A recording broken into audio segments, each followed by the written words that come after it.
ठीक है, जैसे आपको पता है कि डॉक्टर बनना बहुत बड़ा सपना होता है। बच्चे तो मेहनत करते ही करते हैं, उनके साथ साथ पेरेंट्स का भी बहुत बड़ा स्ट्रगल होता है। तुम बच्चों का सेकंड ड्रॉप, कभी कभी थर्ड ड्रॉप भी लग जाता है। हेलो बच्चों, तो आपने भी इस बार अगर नीट का एग्ज़ाम दिया है और अगर आपका नीट का स्कोर इतना सेटिस्फैक्ट्री नहीं आया है या फिर थोड़े से मार्क्स के कारण अगर आपका कॉलेज छूट जा रहा है, ठीक है, जैसे आपको पता है कि डॉक्टर बनना बहुत बड़ा सपना होता है। बच्चे तो मेहनत करते ही करते हैं, उनके साथ साथ पेरेंट्स का भी बहुत बड़ा स्ट्रगल होता है। मैं पिछले 10 सालों से पढ़ा रहा हूँ और मैंने देखा है बच्चों का स्ट्रगल तो है ही, वो तो दिखता ही दिखता है। मैंने पेरेंट्स को भी परेशान होते देखा है। कुछ लोग बच्चों को डॉक्टर बनाने के लिए अपनी ज़मीन जायदाद जो है, मकान वगैरह तक भी मतलब गिरवी रख देते हैं। तो ये एक छोटी मोटी चीज़ें नहीं है। अब अगर आप देखोगे गवर्नमेंट कॉलेज का जो फीस है क्या है आज के डेट में, मुश्किल से लाख रुपए के अंदर आपका पढ़ाई पूरा हो सकता है। लेकिन वही आप चले जाओ प्राइवेट में, तो देखिए कटु सत्य है, इसको आपको एक्सेप्ट करना पड़ेगा कि आज के डेट में अगर आपको डॉक्टर बनना है, वो भी कहाँ से, प्राइवेट कॉलेज से, तो 10-20 लाख में काम नहीं हो सकता। ये आप समझ लो कि ये फैक्ट है। प्राइवेट में अगर आप डॉक्टर बनना चाहते हैं तो मिनिमम जो है ना, अगर आप वो भी मतलब बॉर्डर लाइन में अगर हैं, क्वालिफाई तो हो ही रहे हैं, 300-400 मार्क्स अगर आ रहा है आपका, उसके बावजूद भी आज के डेट में जो हमारा कॉस्टिंग जो है पढ़ाने में, वो लगभग हमारा 50 से 60 लाख चला जाता है। ये आपको भी पता है। तो मैं फिर से कहूँगा कि अगर बच्चा 12th दिया है और उसको लग रहा है कि 12th के साथ साथ नीट नहीं हो पाया है, या फिर कुछ बच्चे जो है फर्स्ट ड्रॉप लिए हैं और परेशान हो जा रहे हैं कि यार अब मेरे पेशेंस नहीं है, कहीं ना कहीं मुझे ले लेना चाहिए एडमिशन, तो मैं वही कहूँगा कि बाबू देखो, तुम लोगों के लिए मैं फिर से एक बार नया बैच लॉन्च कर रहा हूँ, जिसमें हम लोग स्पेशली कुछ चीज़ों का ध्यान रखते हैं। We are going to launch booster batch in Jamshedpur, है ना, हमारे सेंटर स्टार्ट हो रहे हैं और हम जल्द ही न्यू बैच स्टार्ट करने वाले हैं, जिसमें हम लोग उन बच्चों को वापस से कॉल कर रहे हैं ताकि आप लोग वापस से रिवीजन करो। 12th दिया है या फर्स्ट ड्रॉप भी है तो वापस से एक ड्रॉप लो, उसमें कोई गलती नहीं है। अब वापस से वर्क करो अपने कॉन्सेप्ट्स पे, कहाँ गलती हो रही, स्पीड पे काम करो, क्योंकि 1 साल 2 साल में ये चीज़ें होने वाली नहीं है। आज आप देखोगे तो मेडिकल में जितने लोग क्वालिफाई कर रहे हैं ना, या फिर कह लो कि जो टॉप 35,000 सीट्स ला रहे हैं, रैंक ला रहे हैं, तो वो ऐसा नहीं कि फर्स्ट अटेम्प्ट में निकाल ले रहे हैं। आपको क्या लगता है कि 10 से 20% ऐसे बच्चे होंगे जो फर्स्ट अटेम्प्ट में निकाल पाते होंगे? मैक्सिमम बच्चों का सेकंड ड्रॉप, कभी कभी थर्ड ड्रॉप भी लग जाता है। तो मैं फिर से कहूँगा कि इतना बड़ा अमाउंट देना, उससे बेटर है कि 1 साल आप टाइम दे दो, और अगर आप में अगर थोड़ी भी पोटेंशियल है तो अपने पे बिलीव करो, क्योंकि यहाँ बच्चे कर रहे हैं। मैं खुद आईटी खड़गपुर से, मैंने खुद आईटी निकाला है, तो मैं बोल सकता हूँ ये चीज़ कि यस, अगर आप में डिटर्मिनेशन है तो ज़रूर करिए। ठीक है, तो ये बैच लॉन्च होने वाला है और इसके बारे में कुछ आपको खास बातें मैं बताने वाला हूँ, इसको गो थ्रू कर लीजिएगा। जैसे कि अगर मैं बोलूँ, इस बैच में खास करके जो हमारे बैच साइज रहने वाला बेटा कितना है, मात्र 20 से 25 बच्चों का बैच बन रहा है। ये क्यों? ताकि हम हर बच्चे पे प्रॉपर ध्यान दे सकें, अटेंशन हो। ये नहीं कि भीड़ में 60-70 बच्चों को बिठा दिया, पढ़ा रहे हैं, क्या कर रहा है नहीं कर रहा, कोई मतलब ही नहीं है। हर बच्चे से हमें मतलब होना चाहिए कि वो पता चले कि सीख रहा है कुछ। जब वो क्लास आए तो एक अटेंशन होना चाहिए, उसका एक ध्यान होना चाहिए हमारे ऊपर, और हम भी उस पर इक्वली टाइम दे सकें। एक रेशियो अच्छा होना चाहिए, क्योंकि वो बहुत बड़ा टाइम हमारे ऊपर दे रहा है, हमारे ऊपर ट्रस्ट करके वो बच्चा यहाँ तक आ रहा है। तो मेरी भी जिम्मेदारी बनती है कि मैं उसको सही तरीके से पढ़ाऊँ, सही तरीके से उसके मंजिल में पहुँचने को उसको हेल्प कर सकूँ। दूसरी चीज़ें, जो क्लासेस हमारी होती हैं, बहुत जगह वीक में 3 to 4 डेज क्लासेस होती है, लेकिन हम लोग जो है अपने क्लास वीक में 6 डेज रखते हैं, ताकि हमें पता है टाइम का कितना इंपॉर्टेंस है। We can not waste any day in the week, है ना। और हम लोग जो है बीच बीच में बैकअप क्लासेस भी रखते हैं, ताकि कुछ बच्चे अगर थोड़ा पीछे छूट जाते हैं या फिर अगर किसी कारण बीमार पड़ जाते हैं, नहीं कर पाते हैं, तो उनको भी वो सपोर्ट मिल सके। और हर संडे हम लोग टेस्ट भी लेते हैं अल्टरनेट।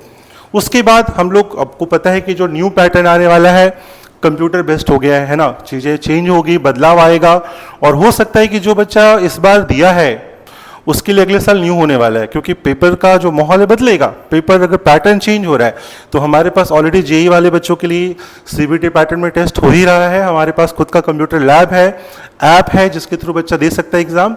तो आप लोगों के लिए कम से कम 20 से ज़्यादा हम लोग कंप्यूटर बेस्ड टेस्ट करेंगे इस सेशन में।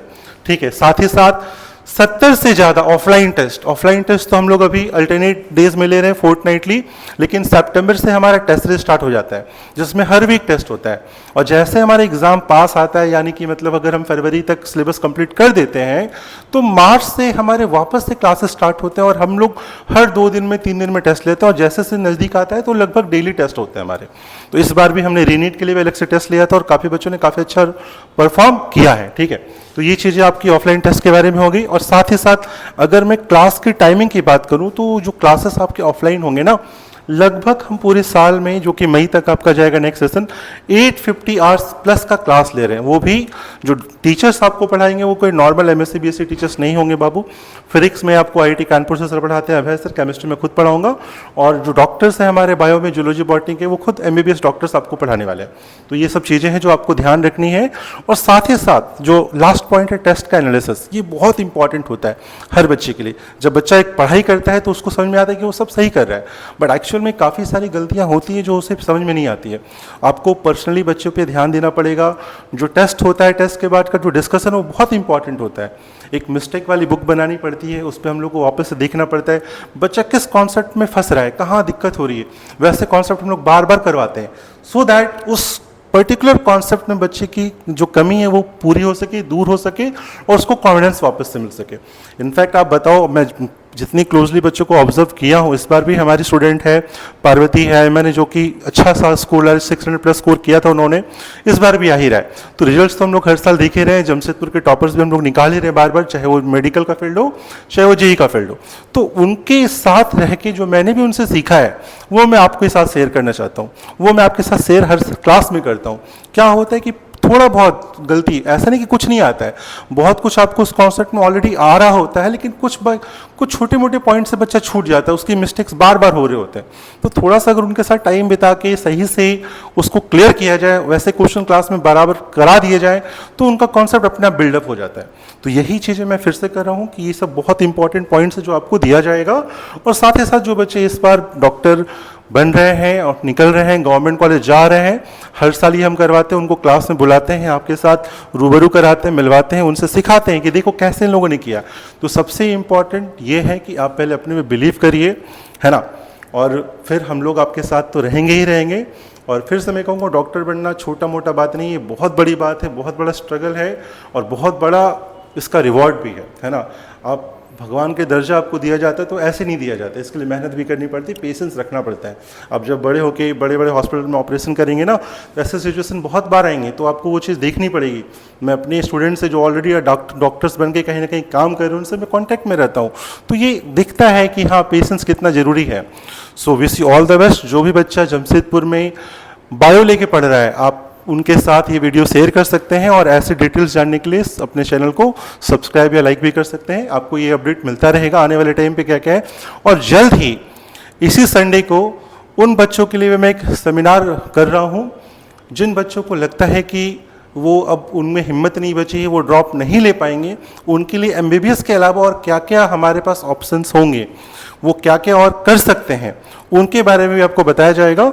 मैं आपको एक दिखाई दे रहा हूँ यहाँ पे, छोटा सा हमारे पास एक स्लाइड है, देखो यहाँ पे हम लोग संडे को ही एक सेमिनार कर रहे हैं जिसमें आपको जो बच्चे यहाँ नहीं आ सकते हो ऑनलाइन भी इससे जुड़ सकते हैं। आपको उसकी लिंक डिस्क्रिप्शन में मिल जाएगी, जिसमें सारे BDS है, BAMS है, BSc है, फार्मेसी, बायोटेक है, नर्सिंग है, फिजियोथेरेपी, कार्डियोलॉजी, जो भी होते हैं उनकी क्या क्या ऑप्शंस हैं, क्या क्या कॉलेजेस बेस्ट हो सकते हैं, और ये सारी चीज़ें आपको मैं बिना डोनेशन के, बिना कोई सर्विस चार्ज के मिल सकता है। इसमें आपको कुछ नहीं करना है, आपको सारा चीज़ बताया जाएगा क्या प्रोसेस है। और ये सिर्फ उनके लिए है जिनमें हिम्मत नहीं बची है, जिनको ऑलरेडी 3rd या 2nd ड्रॉप हो चुका है। मैं उनको ये सजेस्ट करूंगा कि ठीक है, अगर आपको लग रहा है कि नहीं क्रॉस कर पा रहा है तो go for the safe side, है ना, और टाइम वेस्ट नहीं कर सकते हो तो ठीक है, गो फॉर इट, आप लो। वैसे भी लाइंस काफ़ी सारे हैं, लेकिन अगर आप 12th में हैं या आपका फर्स्ट ड्रॉप है तो मैं फिर से बोलूँगा कि डॉक्टर बनना बहुत बड़ा सपना है। आप अगर हिम्मत बची है तो उसको काबू में रखो, पेशेंस रखो, ज़रूर अच्छा रिजल्ट आएगा। और ये सारी चीज़ें आपको बताई जाएगी। स्टे अपडेटेड, इसके लिए मैं वापस से एक वीडियो बना के डालूंगा। Wish you all the best, thank you.